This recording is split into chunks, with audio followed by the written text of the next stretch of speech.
Hello दोस्तों, नमस्कार। श्रीमद् भागवत गीता के सेशन नंबर 6 में आपका तहे दिल से स्वागत करता हूं।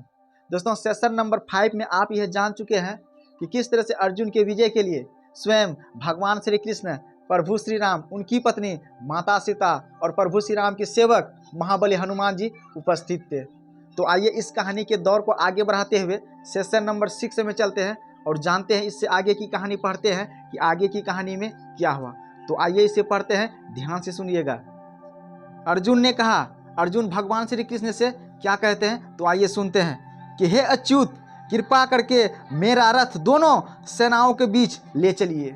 कहते हैं भगवान श्री कृष्ण से अर्जुन, हे अच्युत, कृपया मेरी रथ को दोनों सेनाओं के बीच लेकर चलिए, जिसमें मैं यहाँ उपस्थित युद्ध की अभिलाषा रखने वालों को और शस्त्रों की इस महान परीक्षा में जिनसे मुझे संघर्ष करना है उन्हें मैं देख सकूं।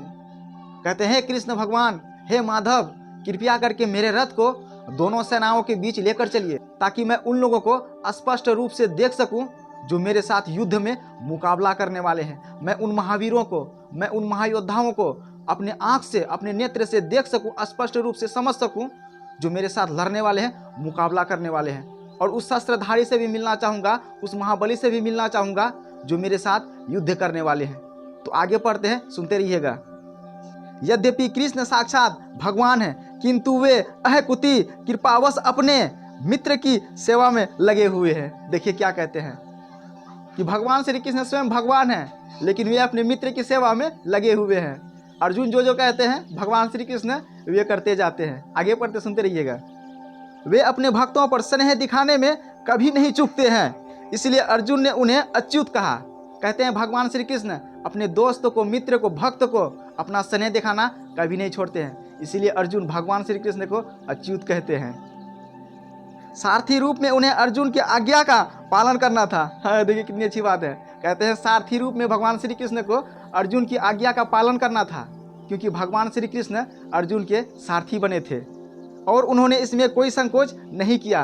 कहते हैं और उन्होंने इसमें कोई भी संकोच नहीं किया या कोई भी दुविधा वाली बात नहीं थी उसके मन में, भगवान श्री कृष्ण के मन में, क्योंकि वे जानते थे कि मैं इसका सारथी बना हूँ, इसकी आज्ञा का पालन करना मेरा कर्तव्य है। इसीलिए अर्जुन की हर एक बात को भगवान श्री कृष्ण मानते थे। अतः उन्हें अच्युत कहकर संबोधित किया गया। यद्यपि उन्होंने अपने भक्त का सारथी पद स्वीकार किया था, किंतु इससे उनकी परम स्थिति अक्षुण्ण बनी रही। प्रत्येक परिस्थिति में वे इंद्रियों के स्वामी श्री भगवान ऋषिकेश हैं। भगवान तथा उनके सेवक का संबंध अत्यंत मधुर एवं दिव्य होता है। कहते हैं भगवान तथा भक्त का संबंध बड़ा ही दिव्य होता है। सेवक स्वामी की सेवा करने के लिए सदैव उद्यत रहता है। कहता है सेवक स्वामी की सेवा करने के लिए हमेशा उद्यत रहते हैं, हमेशा तैयार रहते हैं और इसमें वह दिलचस्पी भी रखता है। और भगवान भी भक्त की कुछ ना कुछ सेवा करने की कोशिश करते हैं। देखिए कितनी अच्छी बात है। कहते हैं भगवान श्री कृष्ण भी भक्त का कुछ ना कुछ सेवा करने की इच्छा रखता है, अभिलाषा रखता है। वे इनमें विशेष आनंद का अनुभव करते हैं कि वे स्वयं आज्ञादाता न बने, अपितु उनके शुद्ध भक्त उन्हें आज्ञा दे। भगवान श्री कृष्ण सोचते हैं कि मैं उनकी सिर्फ आज्ञादाता ना बनूं, बल्कि वो हमारा एक शुद्ध भक्त बने और उसकी आज्ञा का मैं पालन कर सकूं। क्योंकि वे स्वामी हैं, अतः सभी लोग उनके आज्ञा पालक हैं और उनके ऊपर उनको आज्ञा देने वाला कोई नहीं है। कहते हैं स्वयं वह किसी की आज्ञा माने, क्योंकि उसको आज्ञा देने वाला उससे ऊपर कोई है ही नहीं। किंतु जब वे देखते हैं कि उनका शुद्ध भक्त आज्ञा दे रहा है तो उन्हें दिव्य आनंद मिलता है, यद्यपि वे समस्त परिस्थितियों में अच्युत रहने वाले हैं। कहते हैं जब वे सोचते हैं कि उसका शुद्ध भक्त स्वयं उसको आज्ञा देने वाले होते हैं, तो भगवान श्री कृष्ण हमेशा तैयार रहते हैं। भगवान का शुद्ध भक्त होने के कारण अर्जुन को अपने बंधुओं से युद्ध करने की तनिक भी इच्छा न थी। कहते हैं कि अर्जुन को तनिक भी उनसे युद्ध करने की इच्छा नहीं थी। वह यह नहीं चाहता था कि मैं अपनों को मारकर, अपनों का खून बहाकर मैं सारा संपत्ति हड़प लूँ, सारी संपत्ति अपना बना लूँ और मैं सुख से जीऊँ, ऐश मौज करूँ। अर्जुन इस तरह की बात नहीं सोचते थे और उसकी मन में ऐसी इच्छा, ऐसी अभिलाषा कभी भी नहीं जगी। आगे पढ़ते हैं, सुनते रहिएगा। किंतु दुर्योधन द्वारा शांतिपूर्ण समझौता न करके हठ धर्मिता पर उतारू होने के कारण उसे युद्ध भूमि में आना पड़ा।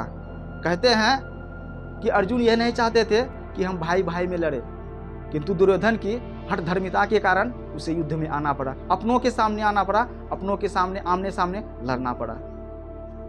अतः वह यह जानने के लिए अत्यंत उत्सुक था कि युद्ध भूमि में कौन कौन से अग्रणीय व्यक्ति उपस्थित है। यद्यपि युद्ध भूमि में शांति प्रयासों का कोई प्रश्न नहीं उठता तो भी वह उन्हें फिर से देखना चाह रहा था, और यह देखना चाह रहा था कि वे इस अवांछित युद्ध पर किस हद तक तुले हुए हैं। अर्थात अर्जुन यह जानते हैं कि जब युद्ध भूमि में सब आ गए हैं, सब लड़ने के लिए तैयार हैं, सब युद्ध करने के लिए तैयार हैं, यहाँ समझौता वाली बात फिर से नहीं हो सकती है। लेकिन मैं फिर भी उन लोगों से मिलना चाहूँगा, उन लोगों को फिर से मैं देखना चाहूँगा जो मेरे साथ लड़ने वाले हैं। आगे पढ़ते हैं, सुनते रहिएगा। यह सर्वविदित था कि दुर्योधन अपने पिता धृतराज की गांठ साँठ से पापपूर्ण योजनाएं बनाकर पांडवों के राज्य को हड़पना चाहता था। कहते हैं यह हमेशा सत्य था कि दुर्योधन अपने पिता धृतराज के साथ साठ गांठ करके सारे पांडवों की संपत्ति को हड़पना चाहता था। अतः जिन समस्त लोगों ने दुर्योधन का पक्ष ग्रहण किया था वे उसी के समान धर्मा रहे होंगे। अर्जुन युद्ध प्रारंभ होने के पूर्व यह तो जान ही लेना चाहता था कि कौन कौन से लोग आए हुए हैं, किंतु उनके समक्ष समझौता का प्रस्ताव रखने की उसकी कोई योजना नहीं थी। अतः अर्जुन यह जानते थे, अर्जुन की यह अभिलाषा भी थी कि उनके समक्ष शांति जैसी समझौता का प्रस्ताव रखने की योजना नहीं थी। आगे पढ़ते हैं, सुनते रहिएगा।